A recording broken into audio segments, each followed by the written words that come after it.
All right, I'm going to talk about section 12.12 and section 12.13 together because they kind of go with each other really well, and it's one of those sections that kind of works as a pair really well. We've been talking about combinations, and an example of a combination is making pizza. For example, if I have a whole set of toppings and I put my toppings on the pizza, and I can put them with, say, pepperoni. I have spinach, and I have garlic, one of my favorite pizzas, actually. And I have another pizza that I put this on it, spinach, pepperoni, and garlic. I could say that these are different sets of total data. However, looking at the pizzas here, the pizzas are equal.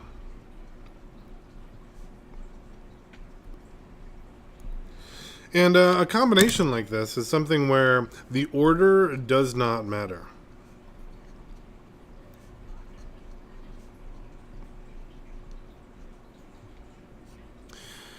However, in this section, we're going to be talking about permutations, and this is where suddenly things are different.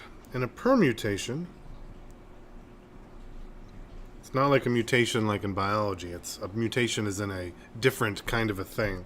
It's as though we are trying to build a word, and we're looking at the word cat.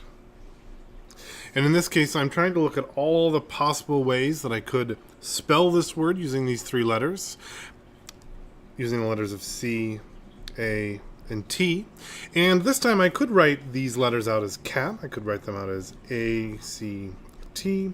I could write them out as T, A, C.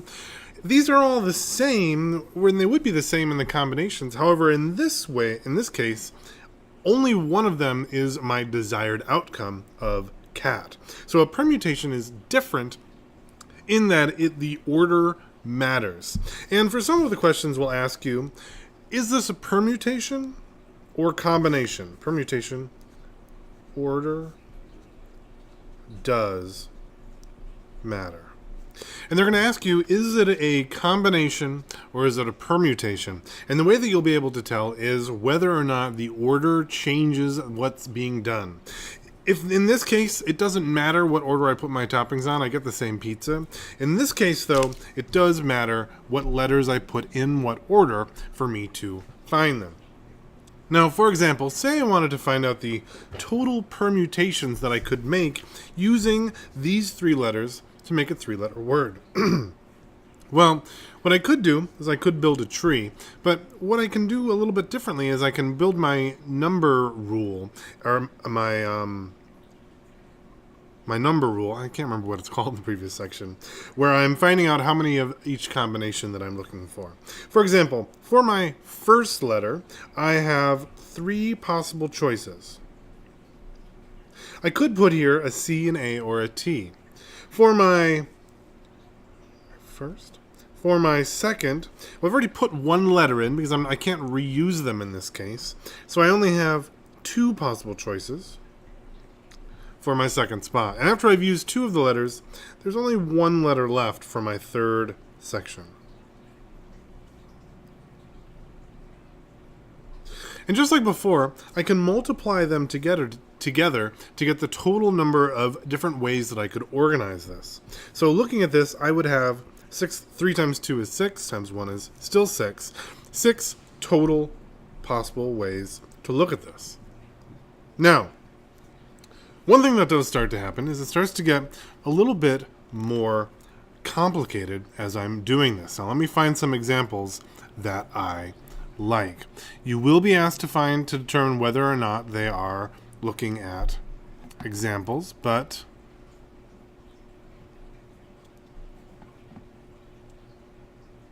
let's see. Just like I did before, I don't like that example.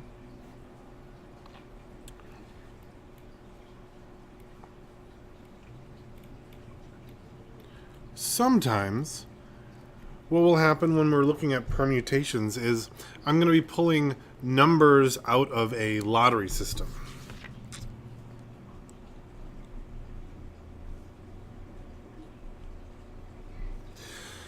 And say I have the numbers, the digits 0 through 9.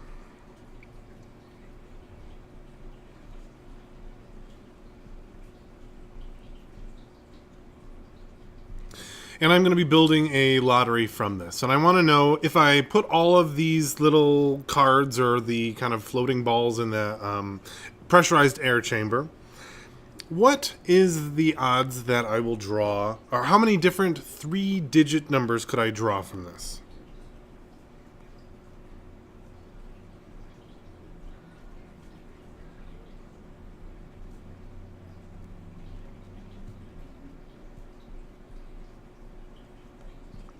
And in this case, of course, the order in which I draw them is very important because the numbers 123 are not equal to the numbers 312, even though they contain the same digits. So in this case, it will be a permutation that I'm looking for. So all I'll do is I'll ask myself, I'm looking for the 3 digits. And if all of these numbers are optional for me to draw from, how many can I draw as my first number would be, of course, there are 10 up there, including my 0. Now that I've chosen one of them, I'm not going to return it, and I typically don't in a permutation. I'm going to say, well, there's 9 numbers left, so there's still 9 options for me to choose from that second group. And then for my third one, there's going to be 8 options left. So if I want to know my total 3-digit numbers that I can build, and counting every order differently, because every order is different in a number, I would just multiply all of these together to get that. And I'm going to use my calculator because I can't do that in my head, or I would like to be able to. So I would just do 10 times 9 times 8, and that's going to give me 720, which seems like a huge number, and it is in this case. But keep in mind that there are a whole lot of different ways that I can organize all of these numbers and all of these digits. If I were to write out all the possible options, it would take me a very, very long time. Now, what I can do is I have a whole other set of notation that I can use when I'm doing my permutations. And it's kind of a cool set of notation. For example, say I have 5 marbles. And each of the marbles is a different color. I have a red, a blue, a green, a white, and a black. And I want to say, how many total different orders can I sort these marbles in?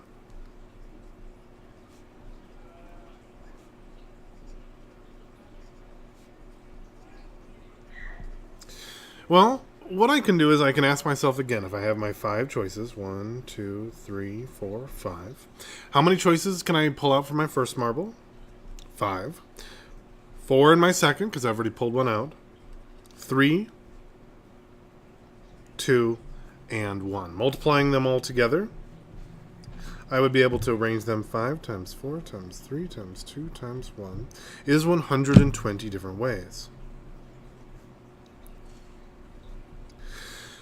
But these permutations come up enough where I can write this out, this 5 times 4 times 3 times 2 times 1 as a separate notation.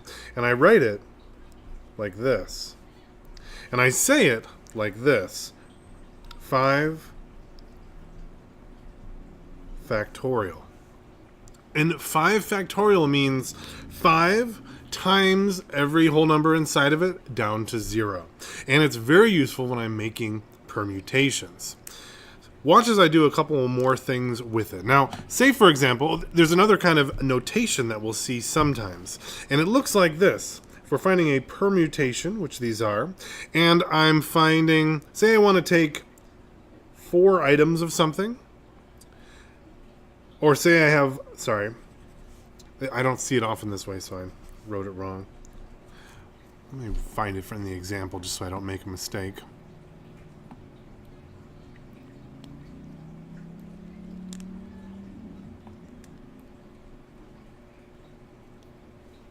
Let's take a look at this example. We have a lifeguard.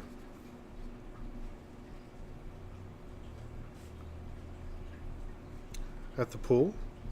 There are 10 children. And she's going to create a group of 4 to line up for the, maybe starting a ride or something.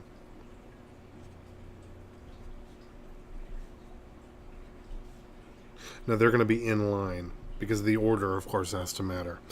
The question is, with 10 children total, how many different groups of 4 where the order matters can she make?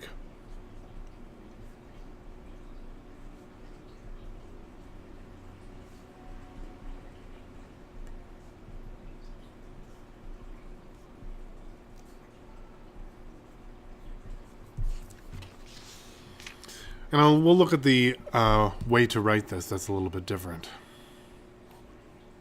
Okay, let me get back to the one that we were looking at.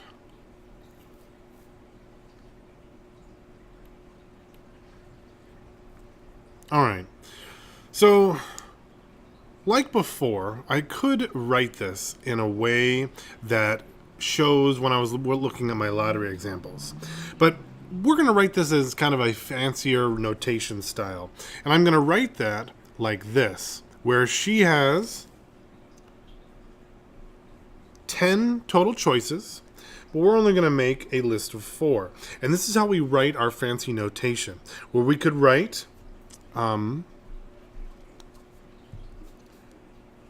NPR, where N is the total items, and R is the items that are taken one at a time.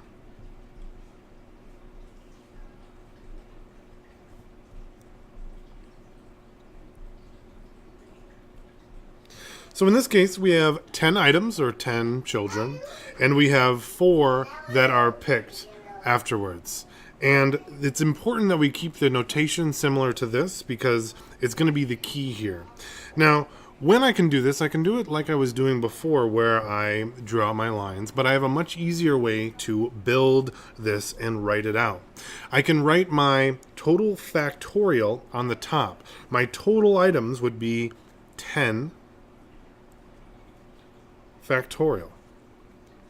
This would be if I were to line them all up in a row of 10 no matter what. However, my line is not 10 long, it's only 4 long. So I'm going to divide it by my numbers that I have my total items taken one at a time.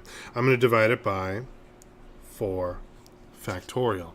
Now, how can I divide 10 factorial by 4 factorial? Now, you'll notice that if you use factorial on your calculator or wherever you can find it, the numbers get incredibly large incredibly quickly because permutations there's a lot of different ways to put them. So we need a mathematical way to simplify them before that we can do this. Let me write this out another way that will be very similar to how we did it before. I could write this as 10 times 9 times 8 times 7 times 6 times 5 times 4 times 3 times 2 times 1. And I could divide it by 4 times 3 times 2 times 1. Now that I have this, it's a little bit more simple for me to do this because I can start crossing off numbers. Because 4 divided by 4 is 1, and the rest of these numbers are easier. So now, if I wanted, I can just do 10 times 9 times 8 times 7 times 6 times 5 to get the total number of possibilities. Let me make sure that I am doing this right. I think I did something wrong. Hang on.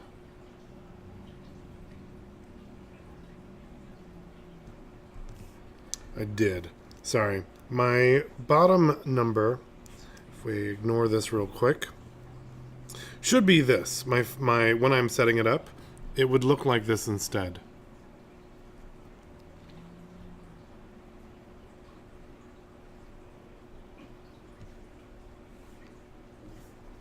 And if I write it as a general rule,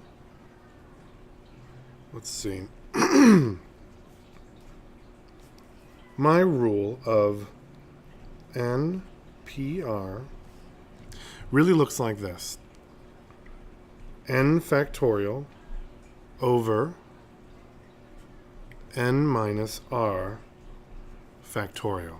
Factorial. And in this case, this is what it's going to be important. So let's rewrite it again to see how this goes. 10, permutation of 10 with 4 selected looks like my n goes on top, 10 factorial, divided by n, 10 minus r of 4 factorial, which makes a lot more sense for me. It should be 10 factorial divided by 6 factorial, because in this way I was getting way too many things up there. So instead, now I can cross off what I've got, or I can just evaluate each side and figure out what these are. Now, if I put this into my calculator, I should be able to get the correct answers for these. And in this case, it would be 3,628,800. And I would divide that by 720. And this would get me the total numbers of combinations that she could make by using those just four different kids in that area with 4 different orders. And my answer is 5,040. Which to me is kind of crazy that you can just take 4 of those kids in that line and build up that huge amount of total different numbers. An interesting fact about permutations that I like, as for my last thing, is if I take the cards in a deck, and there are 52 cards in a deck,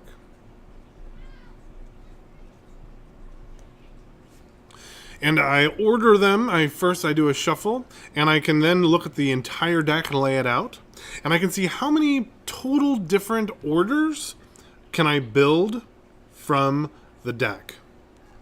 That would be, of course, 52 factorial. 52 times 51 times 50 times 49, on and on and on. And this number is actually so huge that you could shuffle cards and draw one about every second for the entire life of the universe, and it would be very unlikely that you would draw a second set of decks that were exactly the same order. That's how rare and that's how large these numbers get, is that there's just so many options, so many different permutations for a deck of cards, that it is an incredibly large number. I hope this makes sense. I hope you're able to figure it out based on my error, and good luck.